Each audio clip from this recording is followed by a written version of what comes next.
Welcome to Movie Recall. In today's video, we will be going through the 2014 movie, The Town That Dreaded Sundown. It's time to recall. Let's get started, turn on subtitles, and spoilers ahead. The movie starts and we are taken to October 31st, 2013. In the small town of Texarkana, located on the state line of Arkansas and Texas, the local drive-in theater is hosting the Halloween annual showing of the 1976 film The Town That Dreaded Sundown, based on the true story of the Phantom Killer who murdered several people in and around Texarkana in 1946. Corey Holland and Jamie Lerner are watching the film. As the movie goes on, Jamie starts to get disturbed and tells Corey that she does not feel like watching the film anymore, and the two leave. We then see a reverend who is distributing posters of his church among people as he wants more people to show up every day.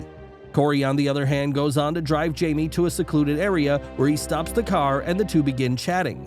Jamie goes on to tell him that she has applied to a new college which is in a different town, and if she is able to get admission in that college, she is going to have to leave the city soon.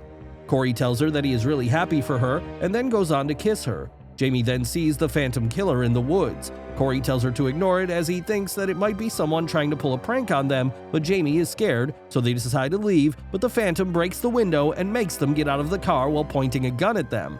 He makes Corey remove his pants and lie on the ground. Corey says that he is not going to do so, but Jamie is too scared. She wants to get out of there alive at any cost, so she tells him to do as the man asks or they could get killed. He tells Jamie to turn around and to not look back. The Phantom begins to slash Corey to death. Jamie runs off but is caught when she falls. He tells her, "This is for Mary. Make them remember." Jamie walks back to the drive-in and collapses. She is taken to the hospital, and the next morning, the police interview Jamie at the hospital. They ask her to explain the incident, and she tells them everything. She also tells them what the man said to her in her ear and left after that. Later that night, Jamie and her grandmother Lillian watch the news about the attack. Jamie asks her grandmother what she remembers from the original attacks. Her grandmother goes on to tell her that no one could ever understand why the killer was killing so many people. They just used to think that it was a boogeyman who disappears after killing his victims. Her grandmother says that the man attacked the teenagers first, the ones who were present at the Lover's Lane. She researches the crimes and goes on to learn that Mary was the first victim, and she now thinks that the man has some connection with Mary. She looks out her window and is a little relieved to see that there are two police cars outside her house, the people who are there to protect her. The next day, Jamie attends Corey Holland's funeral, which does not turn out to be a good idea as Corey's mother loses her cool when she sees Jamie. She right away blames the girl for Corey's death. Jamie gets really traumatized, and the people around her tell her to seek professional help. She goes to a psychiatrist who goes on to tell her that she needs to give herself some time, adding that it will get better in time. She, however, says that she is just done with herself. She says that she feels like she is cursed because anyone who tries to get close to her ends up dead. Jamie tells the woman that when she was a kid, she went somewhere with her parents, they got into an accident and died, and since then, she's been living with her grandmother. Her psychiatrist tells her not to blame herself for these things as it was just a coincidence. The scene changes, and 2 days before Thanksgiving, Kendra Collins goes to the airport to meet her boyfriend Daniel Torrens, returning from the military. They have sex at a motel. He leaves to get snacks from a vending machine. Kendra hears something and looks out the window. The Phantom smashes the window with her boyfriend's severed head. She jumps out of the bathroom window, breaking her leg as she lands. She limps to the car but is killed while trying to start it. He then takes out Corey's phone, and the scene changes to Jamie, who receives a phone call from Holland's phone. The Phantom tells her that he is going to do it again and again until she makes them remember Mary. She decides to tell her police escort, Deputy Foster, about the incident. The man tells her not to worry about it, adding that he himself is going to conduct an investigation. The next day, the whole town goes on to learn about the murder of the soldier and his girlfriend, and they are unable to understand why the Phantom Killer has come back to the town. The people of the town are now called to a meeting, and the officers tell them to keep their kids inside the house after sundown, and they should also keep their doors and windows locked. Jamie goes to the City Hall archives to continue her research on the Phantom Killer. There, she sees a boy named Nick, and it turns out that he is her classmate. They get to talk, and she tells him what she has been up to, and he decides to help her with her research. She goes on to get her hands on a few files that help her a little to understand what happened back in 1946 when she learns that a man was arrested as well, and it was thought that he was the murderer.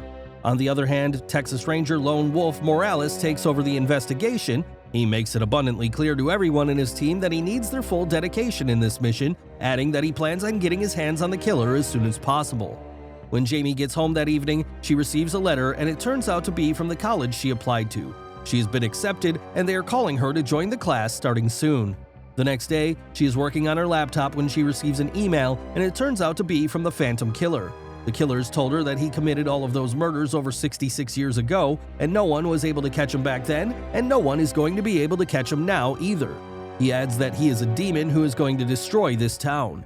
She then goes to the police and shows them the email. The man in charge there tells her that this email is fake, adding that someone is just trying to prank her because a real killer would never send her an email like that. She then tells them that she has been conducting her own research on the matter as well. She reveals that she found out that back in 1946, a man named Benjamin was arrested for the murders in the town, but that the deputy tells her that the man she is talking about is a simple thief who was arrested by mistake, and he had nothing to do with being the Phantom Killer. Jamie then says that the man she is talking about also had a son who was an absolute psychopath. It could be him too, but the deputy tells her again that the man she is talking about died 2 years ago. This is how all her theories are proven wrong. That evening, Nick comes to see Jamie at her house, and he has brought her a few more documents. Jamie now asks him why he has been helping her, and he tells her that he has had a crush on her since the school days, adding that he always wanted to approach her, but never found enough courage in himself to be able to do so. He tells her that he just wants to help her, adding that she needs a friend right now. He says that in the evening, the people of the town are gathering at an event that has been set up to honor the soldier who was killed a few days ago. While there, the masked Phantom shows up and is shot down by a Marine officer. When Jamie goes there to take off the man's mask, it turns out that it's a student from her own school. The news is told to the host of a social event and they celebrate. Afterwards, band members Johnny and Roy leave the dance and are warned by Deputy Tillman to go straight home. They decide instead to park at a lonely junkyard. While there, they see the Phantom. Johnny runs from the car. Roy drives off but is hit in the head and crashes. Johnny is beaten and Roy gets tied up. The Phantom recreates the trombone weapon from the original film. Johnny is then shot to death before Roy is stabbed to death. The next day, Deputy Foster tells Jamie that the man who was shot down at the vigil was a suicidal teen dressed up as the Phantom and that there were 2 more murders. He tells her that the real Phantom Killer is still out there, and she is shocked to learn this. That evening, she goes out to hang out with Nick, and they are sitting in the car when she tells him about how her parents died. He comes closer to her as she tells him the story, and he leans in to kiss her, but she stops him and tells him to get out of there. The next morning, Ranger Morales and Chief Deputy Tillman visit Reverend Cartwright at his church. They discover that he sent Jamie the email, but they do not believe he is the Phantom.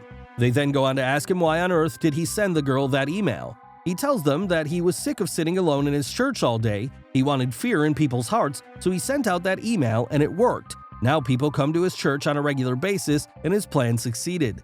That night, Jamie goes to see Nick again and she apologizes to him for her behavior earlier. He then gives her a necklace and she accepts him. He confesses that he is in love with her, and we see that she too has feelings for him now. Nick then tells her that he found out that the son of the late film director Charles B. Pierce, who directed the original film, is still alive and lives in Texarkana. If they are able to see him, they might be able to get some information about the Phantom Killer. Chief Deputy Tillman goes to a bar on Christmas Eve and meets up with a woman. At home, he is shot through the eye by the Phantom who is standing outside the window. She runs out of the room and makes her way to a farm where she too is seen by the killer and is shot dead. The next morning, when the owner of the farm wakes up and comes out of his house, he sees a girl's dead body on the pole where he put a scarecrow. He is shocked to see this and goes on to call the police right away. The whole town gets to know about the murder of the sheriff, and they are horrified. On the other hand, Jamie and Nick visit Charles Pierce Jr., where they learn about Hank McCready, a 6th victim of the original Phantom, whose story was forgotten because his whole body was dismembered and they found it on the railway track. The people thought that he committed suicide, which is why no one looked into his death and it was never investigated. It was, however, later on revealed that the man was actually killed by the Phantom Killer, who left his body parts on the railway track.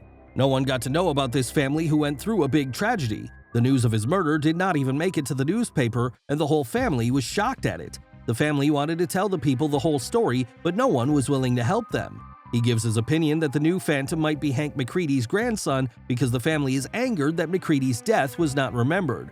Lerner is told that Hank McCready's wife was named Mary. Jamie is shocked to hear the name Mary because the Phantom Killer whispered the same name in her ear when he murdered Corey. Nick, however, says that he is just making it up. He tells Jamie that she should not at all trust whatever this man has told her. That night, Jamie's grandmother Lillian finds out that Jamie has been accepted to college in California, so she decides to move to California so Jamie can go to school. She tells Nick that she is leaving in the morning. He right away comes to see her, and they end up making out. It escalates, and they go on to have sex.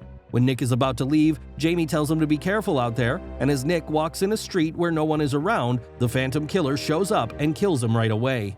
Early in the morning, while it was still a little dark, Jamie and her grandmother get in the car to leave. Before leaving, Jamie goes to Deputy Foster and gives him a file she has made. She tells him to give the file to his superiors, and they will know who the Phantom Killer is. On the way, Jamie pulls into the gas station and walks inside. She soon hears gunshots and finds her grandmother dying by the vehicle. The Phantom is seen shooting from a window in a nearby building. Jamie runs down the street and into the old Union train station. She picks up a gun. The Phantom follows her inside and calls her cell phone to find her. She runs to the train tracks where she finds Nick's body. She is shot down by arrows while trying to escape. She is then confronted by two Phantom Killers. One is revealed to be Deputy Foster, and the other is Corey Holland, Jamie Lerner's dead boyfriend who faked his death.